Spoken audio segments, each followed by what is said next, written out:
Everyone, welcome to another episode of Seedhi Baat. I've lost the count of this episode, and I'm so happy to introduce to you all our guest for the day. I'm directly going upon this because our guest has a huge list of achievements and she's brought on table something very interesting to discuss.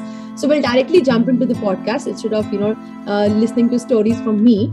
So I feel very happy to introduce to you all Mrs. Anima Agarwal. She's an entrepreneur, an educator, and a mentor. She was the founder and director of Wave Kids, which was a company making a difference in the world of education by imparting experiential learning in STEM. And now she has a very interesting startup, which she's going to talk about during the podcast. So definitely stay tuned to it. It's something that has kind of shook me, definitely. And I'm looking forward to knowing more about that from her. She has a long list of achievements to her name. She's a mentor for early stage startups. She's and professionals and students. So any one of you who's very keen on starting up with something, you can always refer to her and talk to her. We'll leave her contact details in the description box below.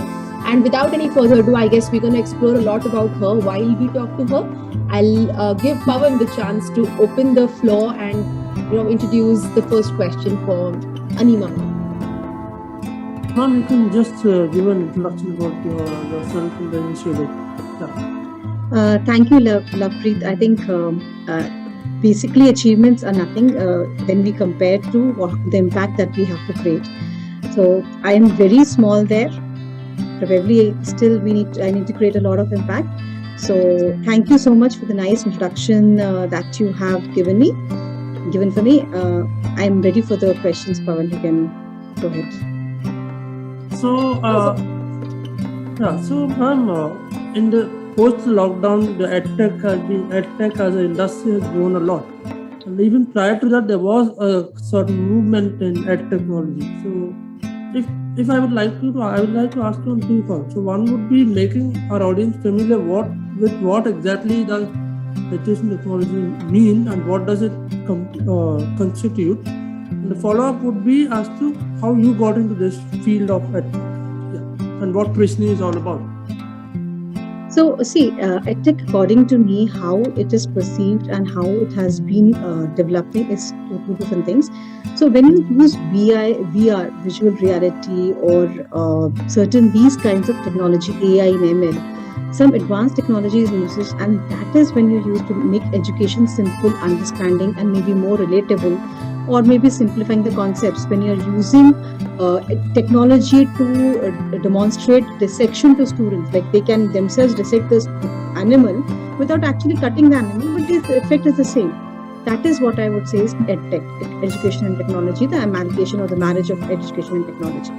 But currently how EdTech is that even if we're talking Zoom, if we're conducting sessions on Zoom online, we consider it to be EdTech.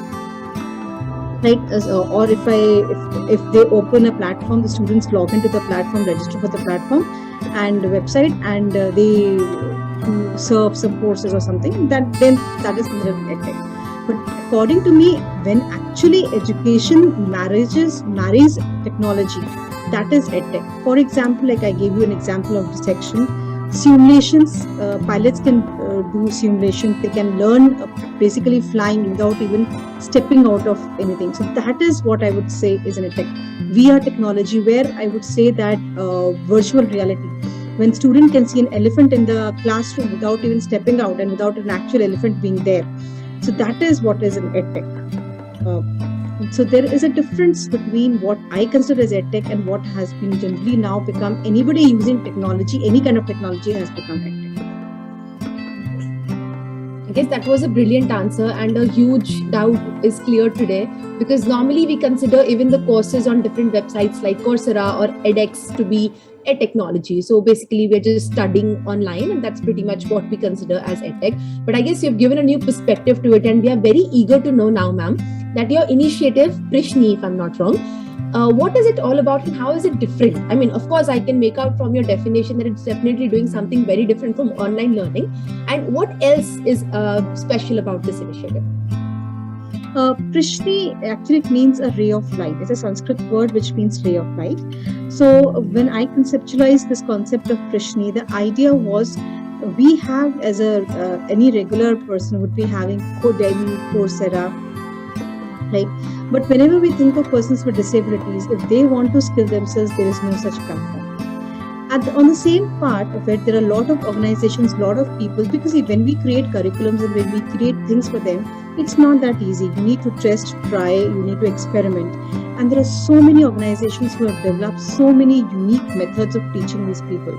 And it is not anywhere documented anywhere. It is not being listed anywhere. It is getting lost, perhaps, Suppose a person who has spent his life in developing certain things. Like I know a lady who has developed board games to teach cognitive skills. Now, when you see her class, it's so amazing how beautifully she teaches them. But probably, it won't live because there is no one who has documented all those things. So the idea is to get all these niche or very unique jewels which are around in India and around the world on the same platform. So that was the thought process which I conceptualized. Also, the idea is to help them skill. Generally now, when we think of persons with disabilities, if they have to skill themselves, they generally think of NGOs. Right, because that is where most of the sectors they work in. Nobody thinks for-profit ventures for that. But they may not be able to go to NGO.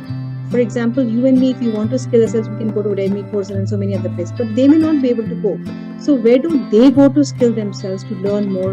And that is the whole idea of Prishni. And so we need to create a place where they are able to access, and the content is also designed for them by specialized experts. And so that is where Prishni comes into picture. That is where the whole idea is there. No, I think that's a very new area as well, and that's something very necessary at this stage, because there's a lot of talk on how we have to make technology and technology more accessible to all students in the whether they have disabilities or not. And I think given that Seedhi Baat is actually giving giving public information that there is something called PRISHNI'S, something we are proud to be associated on that note. And I would also like to ask something different in terms of when we look at these kind of ideas. We mentioned about NGOs, and so these kind of ideas are not always marketable enough. Sometimes people also shun the idea of marketing that kind of a solution that is what PRISHNI'S building. So how do we go about it? And in your case, how have you tried to handle that thin line of balance where you have to not only focus on giving it as a tool to society, but also marketing it as a proper solution? This is a very tightrope actually. So there are a lot of problems when we go to NGOs. It's not that easy to get the content, get the things. So first of all, they're not very technology savvy. They don't know. There are so many, and they're also they're resource deprived. They may not be having resources even to do all these things, right? Correct. So I have talked to n number of NGOs, but finally I have people who've come in from. I'm working with Prerna Education Center from Siliguri, and it's so inspiring to see how a person with vision impairment, how she has been actually working with me on computers, and she has uploaded the courses. In fact, she was the one who connected the first webinars. So now we have got some courses from them, and those people who are not able to access the city, right, they are accessing. So they themselves are selling those courses to them. So imagine a person who lives in a town smaller than Siliguri, and who comes to Siliguri for education or for treatment purpose or for learning something. They are not able to. They have to leave their rickshawalas or even auto drivers or even a big persons. They leave the whole days of wage. They travel with the family to Siliguri. They learn both parents, and they go back. They forget. They might not be able to come again after a week or so. They come back. But when they put these things together on the website, they are using those solutions, and they're only now consulting them online. So that is how it is. So solution is marketed by the NGO as well. So they are selling it to the users, which helps us to validate the solution as well. Plus, we are also providing advanced computer training to persons with vision impairment. So we are providing them with Python training. We are providing them with cloud computing training. So we're the first one to be doing that in India for cloud computing. Python training has been done in India. So we are also, so that is also one model through which we are selling them as a solution. If I may just ask you, I'm just curious to know, somebody who is not able to hear or somebody is not able to see, how are they getting that experience online? I mean, how are they able to, if you could just give a gist of it. I'm sure it must be a very long and beautiful process. It's a very simple process. I'll just give you a small story. There was a person, he saw his instructor who got blind. He was a PhD instructor who got turned blind after some time. So he was not able to communicate. So he wrote a simple software. Whatever is there on the screen, software reads out that. Okay, so that was by one of the persons in IBM. Another couple, there are two blind people who wrote something similar, which is called as NVDA. So that software is called a screen reader, and it is eyes to the blind. So whatever is there on the screen, they read it. Now, the biggest problem is that this is not taught anywhere in the engineering colleges, that we have to make websites accessible. That is, certain things, there's a certain rule of writing those kinds of websites. Mm-hmm. Okay, like when we program them, there's certain rules for programming them. The software will read the similar way, the way it has been programmed or the way it has been written.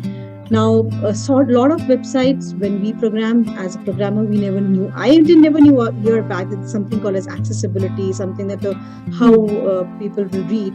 So those things are not taught in the colleges, and the websites that are there are not always accessible, right? So that is why they cannot read. But how a blind reads is through a software called a screen reader, who completely reads the screen and relates to. So the screen reader will something like as read like as something Prishni.in link Prishni.in. So they understand it's a link and it's Prishni.in, so they will click on it. They can click on it. Oh, okay. Button next. So they know that's a next button, and it is next. So button, whenever a button comes, they know that okay, it goes to the next page, or it does something. Awesome. So when they click next, the screen should change. That is, then again the screen reader starts something. So that is how it. So whatever the HTML elements or whatever they're there, the screen reader just reads those things. So ma'am, I was just, while you were telling this answer, since I've done engineering, I was just curious to look through your profile again and see, how you started. And what I can see right in front of my eyes is you never started as a social entrepreneur or as a social worker as such. You started by being a very, high-profile professional. So I want to know from you, how did you make this switch, and what really motivated you and still motivates you to walk this path of doing something which is such a big cause? Honestly, you deserve a lot of appreciation for it. What motivated you to kind of make a shift? Thank you, Lakshmi. But there is so much needs to be done before I deserve this appreciation. How I was motivated is because when I was doing Wave Kids, where I was conducting Wave Kids, science experiments, experiential and explorative learning. So there were people from alternate learning centers who had come to me and they had asked me to teach children with learning disabilities. So learning disabilities are not children are very regular children. They are understanding very well, but they can't read because of the problems that they have. Like, for example, it could be dyslexia, something what was demonstrated in Amir Khan's Tare Zameen Par.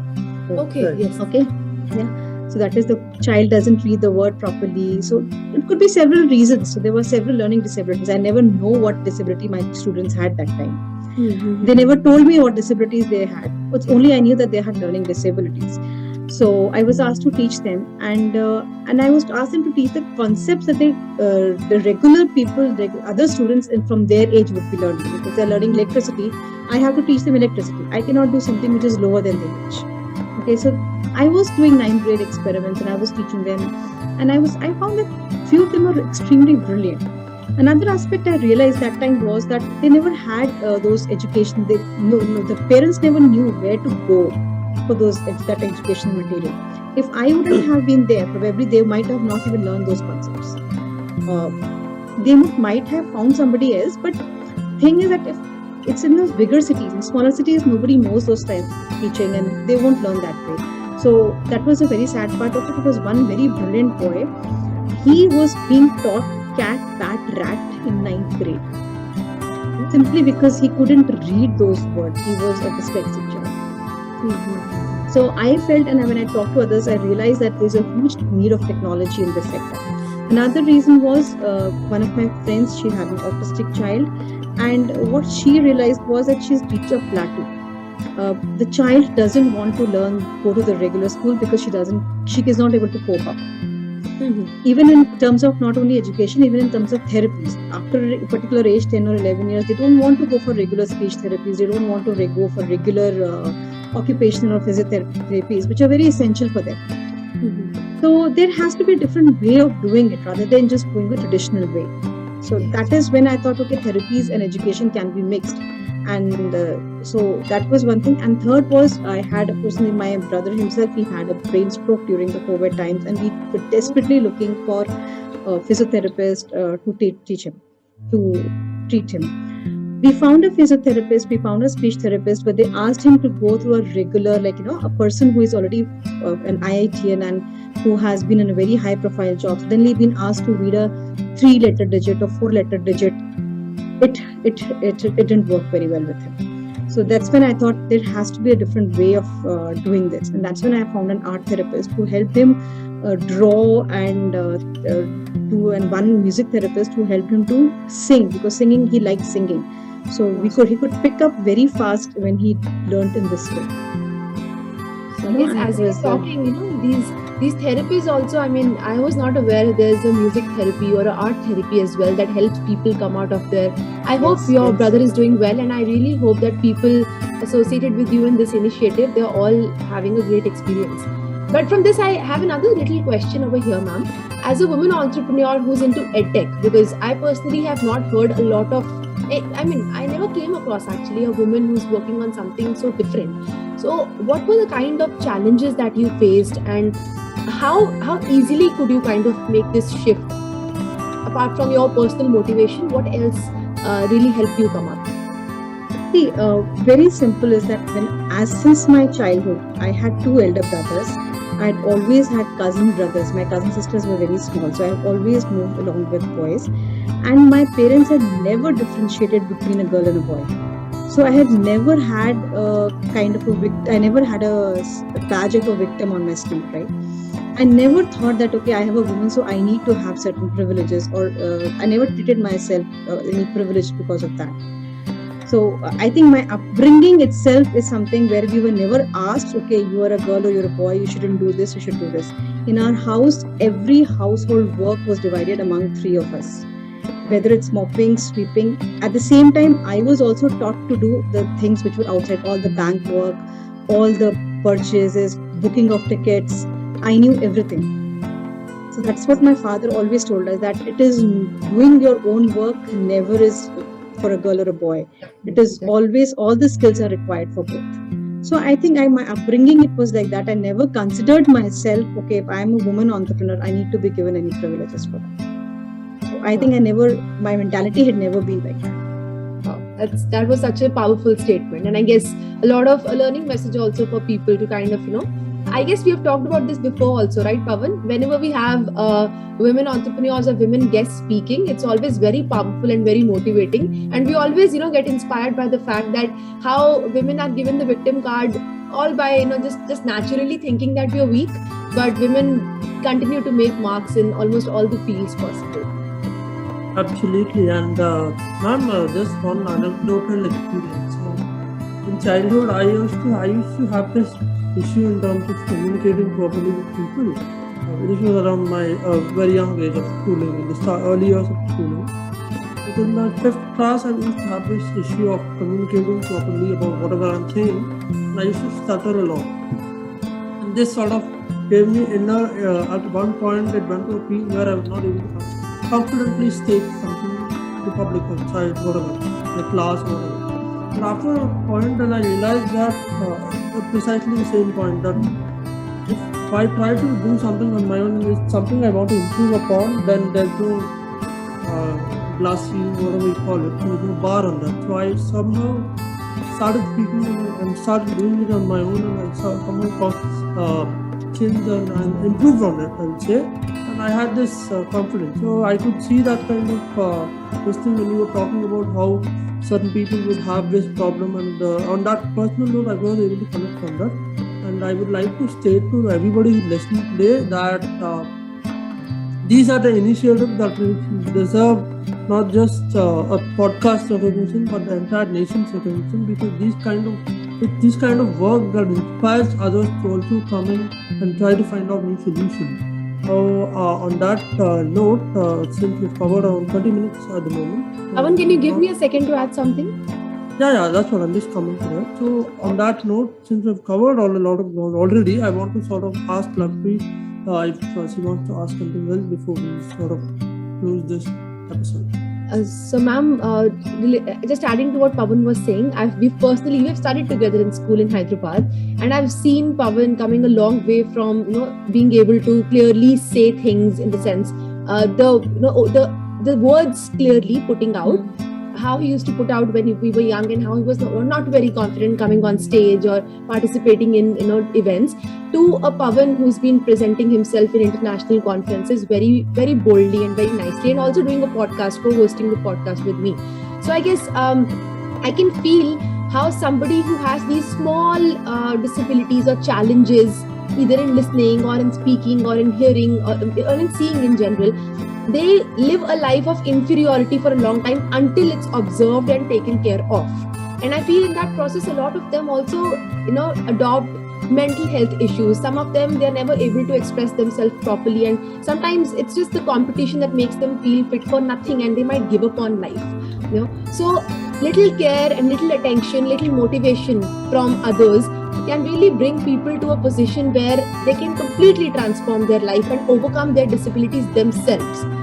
So that is also one reason we are really when we saw what you're doing, we were really taken aback, and we really were grateful that you came up on Seedhi Baat and you were talking about these issues, because we had a personal experience about this, and we've seen somebody being in their shell to coming up so confident in front of the world by little motivation, little push, and little self-help that he did, and his family and his friends provided him in the span of last few years of his life. So thanks a lot for doing what you're doing, and I guess you're definitely impacting a lot of life. I really hope you continue to impact many, many more lives in the coming years. Thank you, Pawan. Yeah, ma'am, would you like to give us a closing remark of what you want to let the world know about PRISHNI? About the edtech industry, ma'am. I mean, what do you think is the scope? What is the situation of startup ecosystem in India, especially in the edtech industry?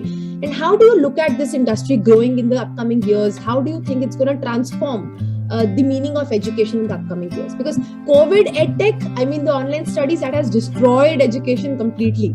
And we both were victims of that. But this edtech, I'm sure, is going to bring something good on table for people. So how do you think this is going to transform lives? See, I would say that how the COVID edtech, as you say, has made online education more acceptable. Okay, I am not sure, but if you even say like Coursera, Udemy, perhaps those courses, when I used to scan the resumes some 3 to 4 years back, I never saw people taking them very seriously.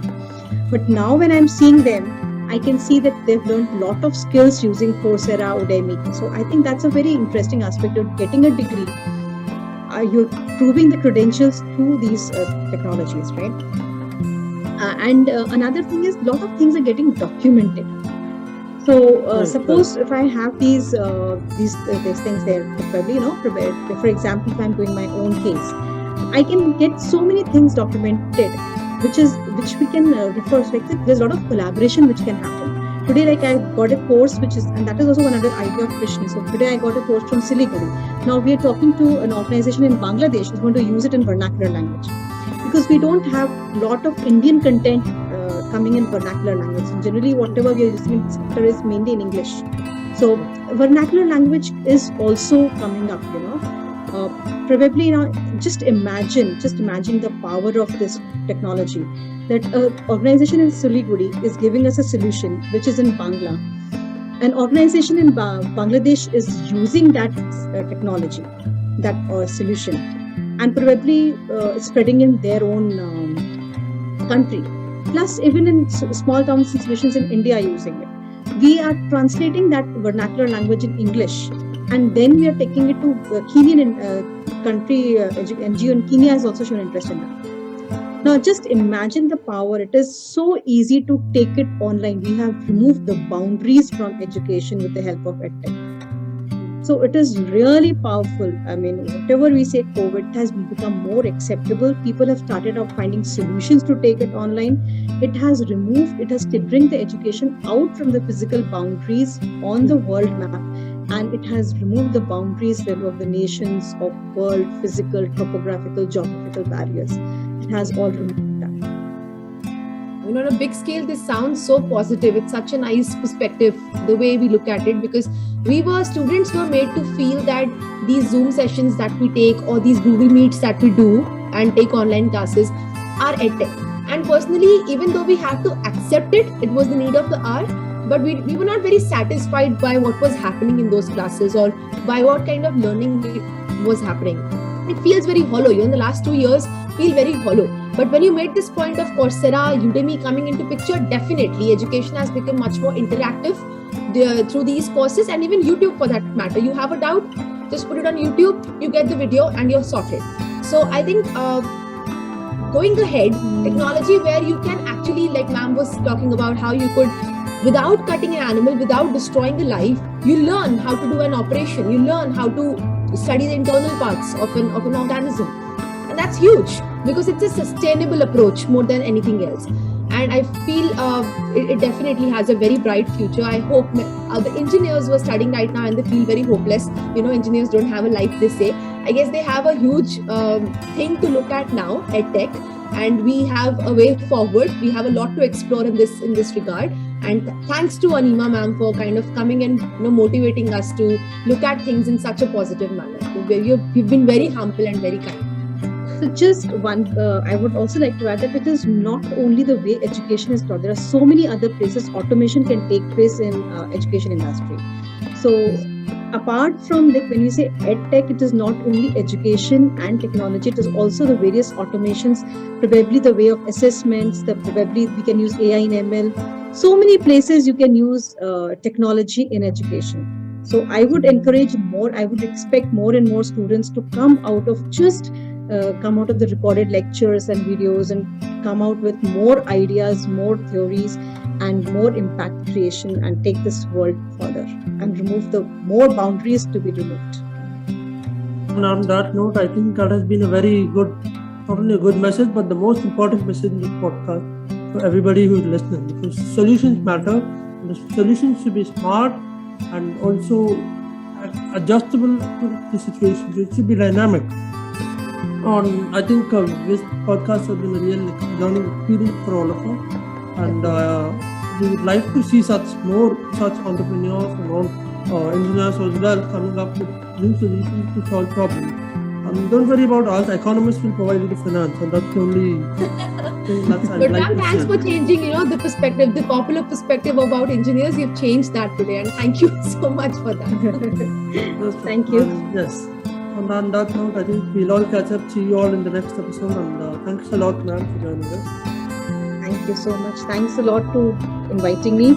And I'm humbled by both of you inviting and asking me some questions. Thank you so much.